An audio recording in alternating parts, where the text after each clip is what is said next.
So, herzlich willkommen im zweiten Part dieses Piano-Tutorials hier zu Alle Jahre wieder. Und im letzten Part haben wir die einfache Version uns angeschaut. Ich habe euch gezeigt, wie ihr die einfache Version in der Grundmelodie also spielen könnt. Wenn ihr das noch nicht gesehen habt, dann hier oben habe ich nochmal das Video verlinkt. Gerne erstmal das anschauen, erstmal das üben. Und wenn ihr das soweit könnt, dann könnt ihr hier, jetzt also in diesem Part, schauen wir uns an, ne, wie wir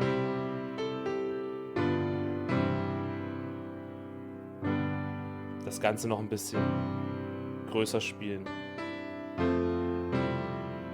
Ja.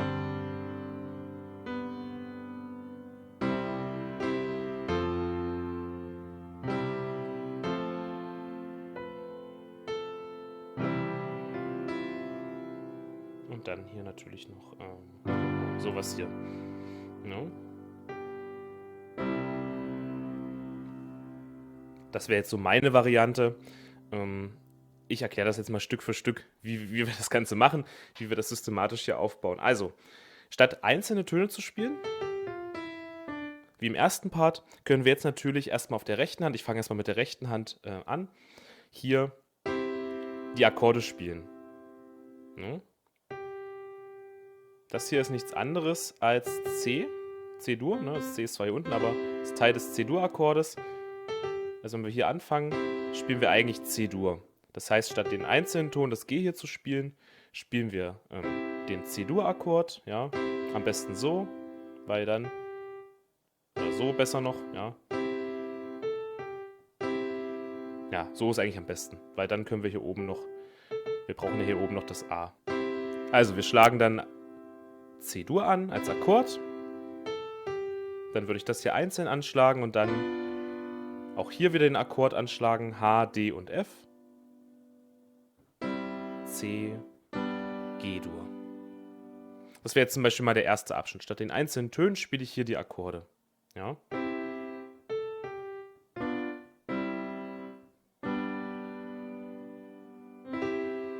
Also, ne, C-Dur-Akkord, dann das A und das G einzeln, das ist H vermindert als Akkord, dann C-Dur wieder, allerdings hier in der Umkehrung, ne, das ist der Grundakkord, erste Umkehrung, zweite Umkehrung von C-Dur. Was Umkehrungen sind, habe ich euch mal hier im Video verlinkt. Ist jetzt aber hier nicht so wichtig, ne? Wir spielen also hier unten G, C und E und dann G-Dur, G, hier das H und das D. Das wäre zum Beispiel jetzt der erste Abschnitt auf der rechten Hand, wenn wir das hier in Akkorden spielen.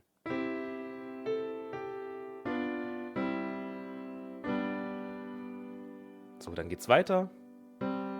Hier würde ich zum Beispiel den Akkord so spielen, weil sonst kommt der Klang nicht so rüber, den wir brauchen. Also du siehst, man muss auch nicht immer einen Dreiklang spielen. Also hier würde ich es bei 2 Tönen belassen. Da spielen wir das G und das C.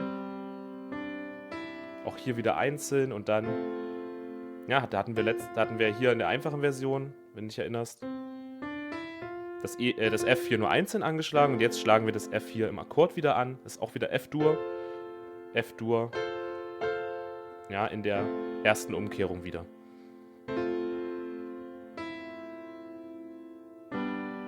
Ja. Und da kann man sich im Prinzip, ist ja eine Geschmackssache, ob man jetzt immer Akkorde spielen will. Man könnte jetzt zum Beispiel hier einzeln das E anschlagen, ja, oder man könnte es halt hier als C-Dur-Akkord wieder anschlagen, ne? Das ist so ein bisschen jetzt Variation. Ich mache es in der Regel so, ja, wir hatten jetzt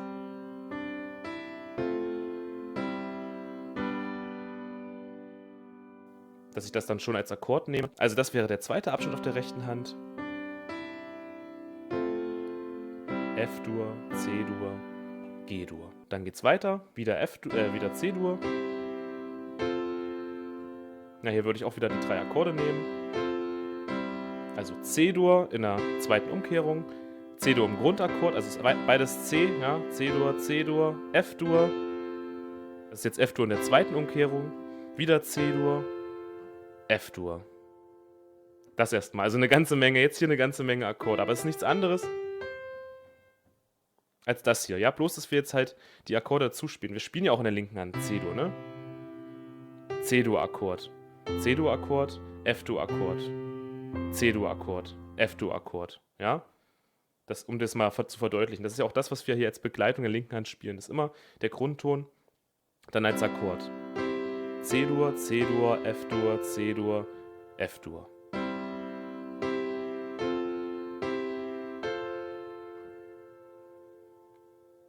Dann geht's weiter. Hier würde ich wieder die Töne einzeln anschlagen und dann C-Dur, einzeln, nochmal einzeln und dann wieder H vermindert, einzeln, C-Dur, wieder C-Dur in der zweiten Umkehrung. So. Ne, also wir machen nichts anderes, als dass wir die einzelnen Töne jetzt hier als Akkorde spielen in der rechten Hand. Aber ich spiele es nochmal in der Variante einfach mal vor, wie ich es immer in der rechten Hand spiele. Ne? Also wir starten hier mit dem C-Dur-Akkord.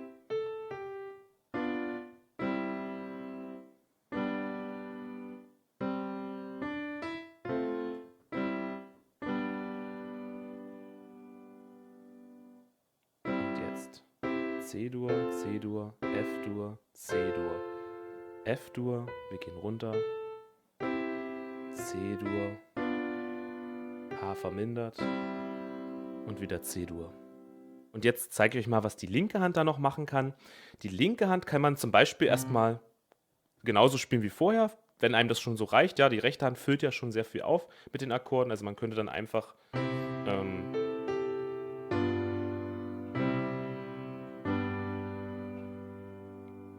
ganz normal hier in der linken Hand die einzelnen Töne einfach spielen als Begleitung. Ne, das ist eine Variante. Dann muss man auf der linken Hand jetzt gar nichts Neues üben, wenn einem das vielleicht dann auch zu viel ist. Ansonsten ist natürlich auch die linke Hand dafür da, hier diese ganzen Töne und Melodien aufzufüllen. Also, ne, wenn wir jetzt hier C-Dur haben,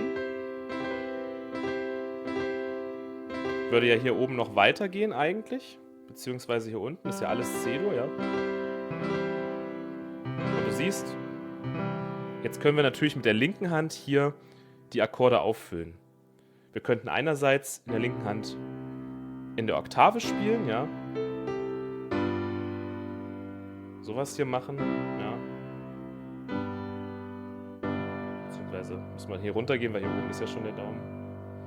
Das kann man machen. Oder man kann halt die einzelnen Töne der Akkorde auch mitspielen, ne? Sowas zum Beispiel. Was ich bevorzuge ist, den dritten und den ersten Ton zu nehmen des Akkordes in der linken Hand. Ja, also wir könnten jetzt hier natürlich den ganzen Akkord auch, das können wir auch machen, wir können auch immer die Akkorde in der linken Hand so mitspielen. Ja.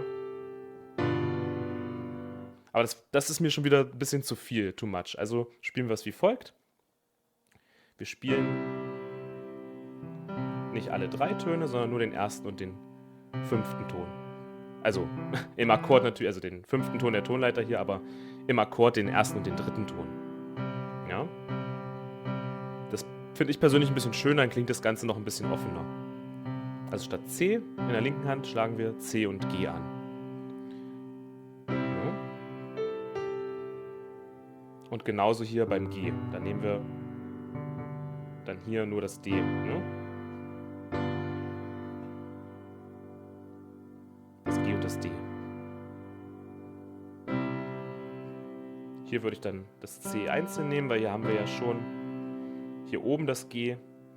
Oder auch hier kann man auch das E nehmen. Ne? Du siehst also, es gibt hier keine feste Formel, keine feste Variante. Du versuchst einfach wirklich mit der linken Hand hier die Töne aufzufüllen, die Akkorde aufzufüllen.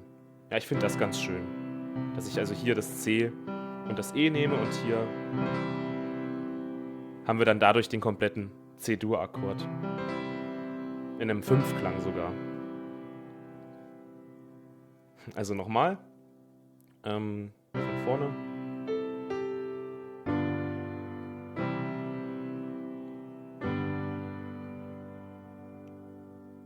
Ja, also das wäre jetzt, was die linke Hand hier begleitet. C und G, G und D, C und E, G und D.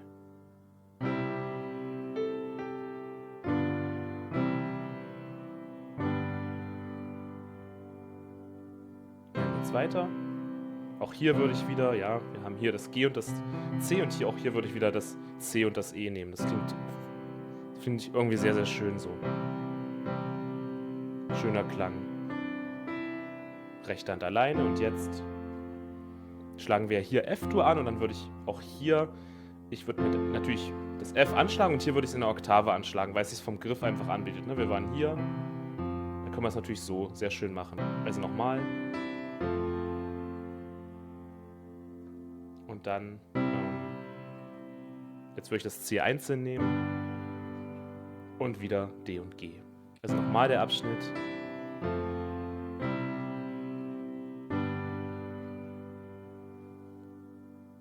So. Das erstmal bis dahin. Gerne so üben. Auch langsam üben, ja, also wirklich, das ist dann gar nicht so einfach. Rechte Hand Akkorde, linke Hand spielt Mehrklang, Oktaven und so weiter. Also das wirklich ganz, ganz in Ruhe üben. Und dann geht es weiter wie folgt. Genau, die rechte Hand spielt hier die Akkorde und da würde ich jetzt hier erstmal Oktave spielen. Also C spielt parallel mit in der Oktave. Rechte Hand alleine. F-Dur in der Oktave, ne? Und jetzt hier wieder C-Dur und hier C und G, das hatten wir ja schon. Und wir springen hier hoch zum F und hier, ja, wieder Geschmackssache, könnte man jetzt so spielen, F und C. Hier würde ich einfach den F-Dur parallel mitspielen in der linken Hand. Kann man auch mal machen, ne? Rechte Hand alleine und dann C-Dur wieder zusammen. Und hier kann man auch mal sowas machen. Wir würden ja eigentlich G spielen als einzelnen Ton. Jetzt habe ich G nicht hier in der Oktave nur gespielt, sondern habe diesen Ton noch mit dazu genommen. Ne? Hat das D noch mit dazu genommen. Weil, ja, das ist ja G-Dur. Das wäre der G-Dur-Akkord. Das ist der G-Dur-Akkord mit der Oktave und ich lasse einfach den Ton hier weg. Kann man auch machen, ne? Kann man auch bei C-Dur machen. Ja. Bei F-Dur. Geht alles. Also hier gibt es verschiedenste Möglichkeiten. Da kann man sich wirklich einfach aussuchen, was einem am besten so gefällt. Das, was ich hier zeige, sind im Prinzip nur Anreize, wie man es machen kann. Ich habe jetzt aber ein bisschen zügig gemacht, deswegen mache ich es nochmal langsam. Also C-Dur, links spielt in der Oktave mit. Alleine. F-Dur, links spielt F-Dur in der Oktave mit. Wir spielen, wenn wir jetzt hier das C anschlagen, dann spiele ich hier C und G. Und jetzt F-Dur im Akkord. Rechts und links. Rechte Hand alleine und wieder C-Dur zusammen. Beides im Akkord. Und jetzt spiele ich hier diesen G-Dur-Akkord mit G, D und nochmal G. Und wenn ich das C-Dur hier anschlage, dann hier wieder C in der Oktave. Also, ich spiele nochmal langsam alles vor.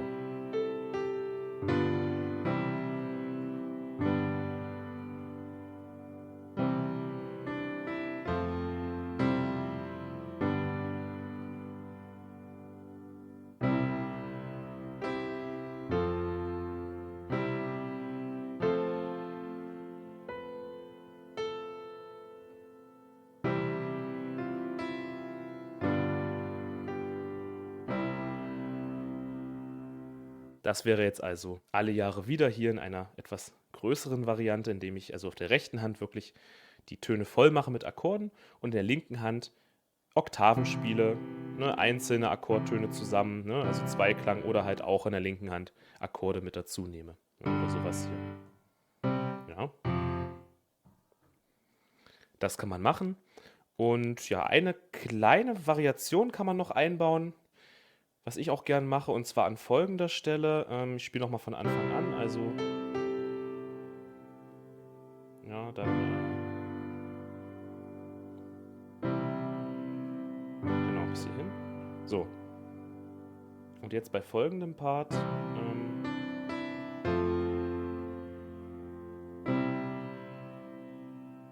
jetzt kommt die Stelle, Achtung. Kann man auch sowas machen. Also das ist im Prinzip so ein bisschen unrein. Es ist also G-Dur, aber ich spiele hier das C noch vor.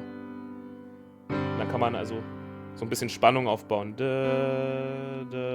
Das ist so eine kleine Variation, die ich noch einbaue, beziehungsweise nehme ich hier oben das G noch mit dazu.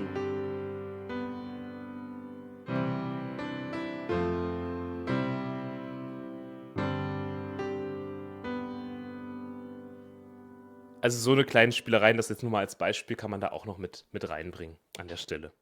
Gut, aber ich denke, das reicht erstmal. Zusammen mit Part 1 ist schon eine ganze Menge. Reicht also für dieses Video.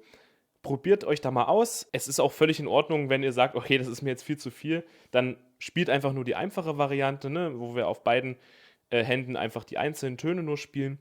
Klingt auch schon sehr, sehr schön. Und wenn ihr soweit seid oder wenn ihr euch das zutraut, dann probiert einfach mal hier das Ganze fetter zu spielen. Das schafft auch ein sehr, sehr gutes Verständnis für die Harmonie der Töne, für die Akkordbildung und so weiter. Also das ist natürlich auch quasi spielerisch wieder lernen, was man eigentlich aus einzelnen Tönen dann machen kann. Dass man im Prinzip aus den einzelnen Tönen, indem man die Akkorde spielt, also noch viel größere Melodien dann machen kann. Ja, also es ist im Prinzip Musiktheorie praktisch angewendet, spaßig, weil wir gleichzeitig einen Song lernen. Also es lohnt sich hier wirklich an der Stelle. Ja, das war's dann auch schon wieder mit diesem Video. Das war das letzte Weihnachtstutorial vor Weihnachten, weil dieses Jahr fällt ja der 4. Advent und Heiligabend zusammen. Dementsprechend heute dieses Jahr ein bisschen zügiger. Nichtsdestotrotz, sehr, sehr schön, macht mir immer sehr, sehr viel Spaß, euch hier diese Tutorials zu zeigen, die zu basteln, und ich selber habe ja auch was davon, weil ich dann auch wieder die Weihnachtslieder einübe und sie dann auch selber an Weihnachten spielen kann. Also sehr, sehr schön. Und ich hoffe, ihr habt auch Spaß dabei und ja, wie gesagt, wie immer, schreibt gerne mal in die Kommentare, was euch gefällt oder was ihr euch vielleicht auch nächstes Jahr mal für einen Weihnachtssong wünschen würdet. Und ansonsten viel, viel Spaß, das Ganze zu üben und auch euren Liebsten, eurer Familie, wem auch immer, an Weihnachten vorzuspielen. Ich hoffe einfach, ihr habt Spaß dabei, das Ganze zu lernen, diese Weihnachtslieder zu lernen, und dass ich das auch entsprechend gut rüberbringen kann, und hoffe, dass wir uns auch in anderen Videos wiedersehen. Bis dahin, euch eine wunderschöne Weihnachtszeit, schöne Feiertage und kommt gut ins neue Jahr. Bis dann.